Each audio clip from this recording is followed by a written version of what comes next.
Terima kasih Anda masih menyaksikan Buletin Sumut pemirsa.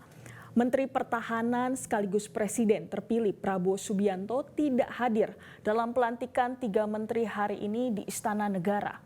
Menkumham Supratman Andi Aktas menyatakan Prabowo berhalangan hadir lantaran kunjungan ke luar negeri yakni Australia.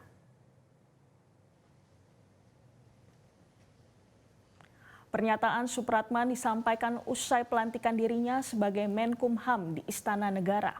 Supratman mengaku telah bertemu dengan Presiden terpilih sekaligus Ketua Umum Partai Gerindra Prabowo Subianto sebelum pelantikan. Prabowo tak hadiri pelantikan lantaran terjadwal kunjungan ke luar negeri yakni ke Australia. Prabowo sempat memberikan pesan untuk menjaga republik ini dan tidak melakukan perbuatan tercela.